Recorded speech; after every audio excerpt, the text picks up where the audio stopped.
Hi friends, இந்த வீடியோவில் நம்ம எதை பற்றி பார்க்க போகிறோம்னா பர்சன்டேஜ் கால்குலேஷன் பற்றி பார்க்க போகிறோம். அதாவது ஒரு நம்பர் கொடுத்து அதில் இத்தனை பர்சன்டேஜ் எவ்வளோ அப்படின்னு கேட்டாங்கன்னா அது எப்படி நம்ம ஈஸியாக கால்குலேட் பண்ணுறது அப்படிங்கிறதுக்கான மெத்தட் பார்க்கலாம். முதலாவதாக சிம்பிள் கொஸ்டின்ஸ் நான் வந்து எடுத்துருக்கிறேன். ரெண்டாவதாக பார்த்தீங்கன்னா டிஃபிகல்ட் கொஸ்டின்ஸ் வந்து எடுத்துருக்கிறேன். ஸோ ஃபஸ்ட்டு சிம்பிள் கொஸ்டினுக்கான ஆன்சர் எப்படி நம்ம கண்டுபிடிக்கிறது அப்படின்னு பார்க்கலாம்.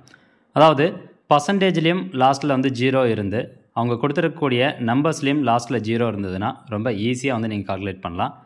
இப்போது 100ல் 20% எவ்வளோ அப்படின்னு கேட்டிருக்காங்க. ஸோ இந்த மாதிரி கொஸ்டின்ஸ் வந்துச்சுன்னா கண்ணை மூடிட்டு இந்த பர்சன்டேஜில் இருக்கிற 0வும் அந்த நம்பரில் இருக்கிற லாஸ்ட் 0வும் கேன்சல் பண்ணிடுங்க.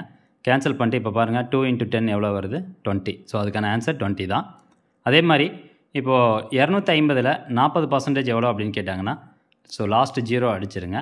இப்போ 4 × 25 எவ்வளவு? 100. ஸோ இதுதான் அதுக்கான ஆன்சரு. அதே மாதிரி 2000ல் 60% எவ்வளோ அப்படின்னு கேட்டாங்கன்னா 0 மட்டும் கேன்சல் பண்ணுங்கள். இப்போ 6 × 200 எவ்வளோ வருது? 1200. ஸோ இதுதான் அதற்கான ஆன்சர். தென் நெக்ஸ்ட்டு பார்த்தீங்கன்னா இந்த மாதிரி கொடுப்பாங்க. அதாவது 420ல் 70% எவ்வளோ அப்படின்னு கேட்பாங்க. ஸோ இந்த மாதிரி இருந்தாலும் அதே மெத்தட் தான். ஜஸ்ட்டு லாஸ்ட் 0 மட்டும் கேன்சல் பண்ணுங்கள். இப்போ 7 × 42 எவ்வளோ அப்படின்னு பார்த்தீங்கன்னா 294. அப்போ 420ல் 70% எவ்வளோ அப்படின்னு கேட்டாங்கன்னா அதுக்கான ஆன்சர் வந்து 294. ஸோ இந்த மாதிரி வந்து சிம்பிள் மெத்தடில் நீங்கள் கால்குலேட் பண்ணலாம். இந்த மெத்தட் பார்த்தீங்கன்னா ஒன்லி பர்சன்டேஜ்லேயும் லாஸ்ட்டில் 0 கொடுத்து அவங்க கொடுத்துருக்கூடிய நம்பர்ஸ்லேயும் லாஸ்ட்டில் 0 இருந்தால் தான் இந்த மாதிரி வந்து கால்குலேட் பண்ண முடியும். அடுத்தபடியாக நம்ம டிப்பிக்கல் கொஸ்டின்ஸுக்கு வருவோம்.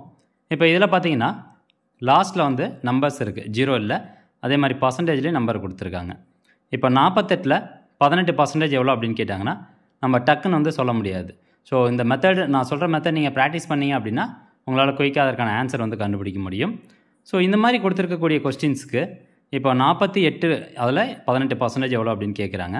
அப்போ என்ன பண்ணால் அவங்க கொடுத்துருக்கக்கூடிய நம்பர்ஸில் லாஸ்ட் நம்பருக்கு முன்னாடி ஒரு புள்ளி வச்சுக்கோங்க. இப்போது 48 இருக்குன்னா அதில் லாஸ்ட் நம்பருக்கு முன்னாடி புள்ளி வச்சோம்னா 4.8.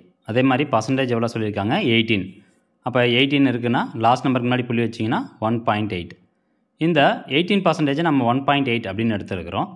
ஸோ இப்போது இந்த 1.8 நம்ம பிரிக்கலாம். 1 அதுக்கப்புறம் 0.8 இது ரெண்டும் கூட்டினீங்கன்னா 1.8 வருது. இப்போ 4.8 × 1. ஸோ இது இன்ட்டு 1 எவ்வளோ வருது? 4.8.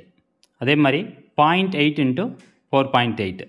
ஸோ 0.8 × 4.8. இந்த மாதிரி பாயிண்டில் வரும்போது மல்டிபிகேஷன் பண்ணுறது கஷ்டப்பட வேண்டாம். இந்த பாயிண்ட் வந்து நீங்கள் மறந்துடுங்க. 8 × 48 எவ்வளோ அப்படின்னு பார்த்தீங்கன்னா 384 வரும். இந்த 2 புள்ளி இருக்குது பார்த்தீங்களா? ஸோ 0.8 இங்கே ஒரு புள்ளி இருக்குது, 4. இங்கே ஒரு புள்ளி இருக்குது. அப்போது நம்மளுக்கு கிடைச்சிருக்கக்கூடிய அந்த ஆன்சரில் லாஸ்ட் 2 நம்பருக்கு முன்னாடி ஒரு புள்ளி வச்சுக்கணும். ஸோ 2 புள்ளி இருக்கிறதுனால லாஸ்ட்டு 2 நம்பருக்கு முன்னாடி ஒரு புள்ளி வைக்கிறோம். அப்போது 4.8 இதில் எவ்வளோ வருது? 3.84. இது ரெண்டுத்தையும் ஆட் பண்ணிங்கன்னா உங்களுக்கு 8.64 வரும். அப்போது 48ல் 18% எவ்வளோ அப்படின்னு பார்த்தீங்கன்னா 8.64. இதுதான் வந்து இதற்கான ஆன்சர். இப்போ ரெண்டாவது கொஸ்டினுக்கும் அதே மாதிரி தான். 56ல் 20% எவ்வளோ அப்படின்னு கேட்குறாங்க. ஸோ இதுக்கு நம்ம என்ன பண்ணணும்? 56 அப்போ லாஸ்ட் டிஜிட் முன்னாடி ஒரு புள்ளி வச்சுக்கோங்க. 5.6. So percentage 20. அப்போ 20 அப்போ லாஸ்ட் டிஜிட் முன்னாடி ஒரு புள்ளி வச்சிங்கன்னா 2.0. அப்போ 2 × 5.6.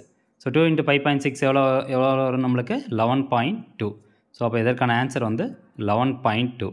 ஸோ இந்த மாதிரி ஈஸியாக வந்து கண்டுபிடிக்கலாம். அடுத்ததாக பாருங்கள், 155ல் 15% எவ்வளோ அப்படின்னு கேட்குறாங்க. சேம் இதுக்கும் அதே மாதிரி தான். 155 அப்படின்னா 15.5 அப்படின்னு எழுதிக்கலாமா? ஸோ லாஸ்ட் டிஜிட் முன்னாடி ஒரு புள்ளி வச்சுக்கலாம். அதே மாதிரி பர்சன்டேஜ்னு பார்க்கும்போது லாஸ்ட் டிஜிட் முன்னாடி புள்ளி வைக்கும்போது 1.5. ஸோ இந்த 1.5 நம்ம எப்படி எழுதலாம்? 1 அதுக்கப்புறம் 0.5 இப்படி எழுதுனா 1.5 வருது. 15.5 × 1 எவ்வளோ வருது? 15.5. ஸோ 0.5 × 15.5 எவ்வளோ வருது? நம்மளுக்கு 7.75 வரும். ஸோ 0.5 × 15.5. ஸோ இது எவ்வளோ வருது அப்படின்னா 7.75. 5 × 155 வந்து 775 வருது. ஸோ 2 புள்ளி இருக்கிறதுனால லாஸ்ட் 2 டிஜிட்டுக்கு முன்னாடி நம்ம புள்ளி வச்சுக்கணும்.